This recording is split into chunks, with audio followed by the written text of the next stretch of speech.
Most of my schooling has been in Srinagar only, since my father is posted in Srinagar Skims Hospital. Up till 12th, I have studied in Srinagar in various schools. Till 10th, I have studied at Tiny Heart School, and in my higher secondary years, I have studied at New Convent Higher Secondary, Srinagar. After that, I went for my graduation to study for law, the BLLB integrated program at Jamia Millia Islamia, New Delhi, and I graduated in 2022. And since then, I have been preparing, and I have succeeded in my first attempt. So, and I myself have not availed of any coaching during my preparation. Most of it has been through the free materials and all the YouTube guidance that is there. So I think the aspect of remoteness does not exist anymore.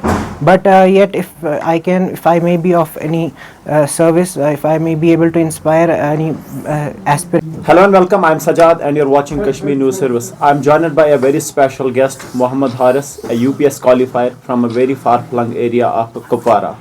Mohammed Haris, pleased to have you on Kashmir News Service. Thank you so much.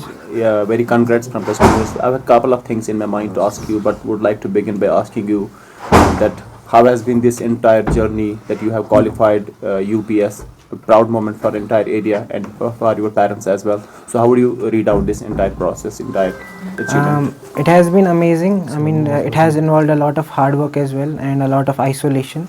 But I think ultimately dedication and consistency pays off. So I'm really happy and grateful at the moment. And I'd like to thank everyone, including my parents and all those who supported me during this journey. They have contributed to my success a lot. So what is it like to be for a boy who is from very far remote area like Kupwara, where we have a limited access to the facilities, modern facilities? So what is it like to be for a boy for far-flung area to qualify this prestigious exam? It is a very great opportunity. However, I'd like to add that at least today remoteness does not play much, because everyone has internet, and I myself, most of it has been through the free materials and all the YouTube guidance that is there. So I think the aspect of remoteness does not exist anymore. But yet, if I may be of any service, if I may be able to inspire any aspirants and students from these areas, I would consider that as my true success. So we would like to know from your early schooling and other secondary, intermediate, where it has been done. So Srinagar Skims Hospital.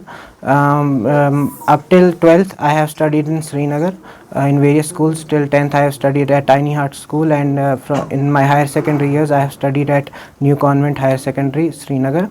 After that, I went for my graduation to study for law, the BLLB integrated program at Jamia Millia Islamia, New Delhi, and I graduated in 2022. And since then, I have been preparing, and I have succeeded in my first attempt. So, if we can say, many students desire to be IPS or UPS, they want to qualify in their life. So, what would you like to share with them, the schedule, timetable, the things, do's and don'ts for these students who desire to be in future, want to become IPS, IAS?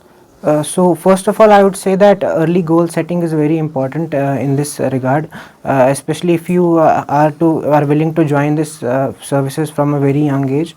You should have all of your studies aligned in that regard. And I would say that please do take your graduation subjects and your schooling very diligently, because ultimately that helps. Because people are too much focused on UPSC that they forget their schooling, they skip their graduation classes, but that does not help. So being a diligent student all across, it helps.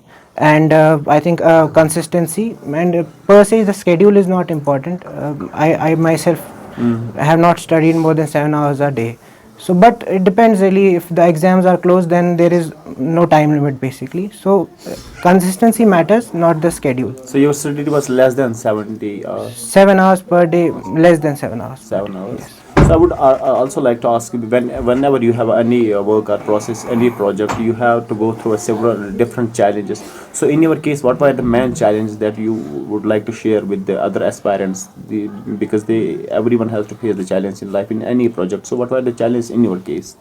I think the challenges around this are first of all the misinformation that is around this exam, that it is very difficult, or maybe that it is not possible to do this in first attempt or without any coaching or without a lot of resources. So I think that challenge that was a fear of mine also, but ever since I was able to qualify for prelims, that I think I was able to overcome that challenge, and I think everyone should be able to face this examination without giving into this misinformation around this examination.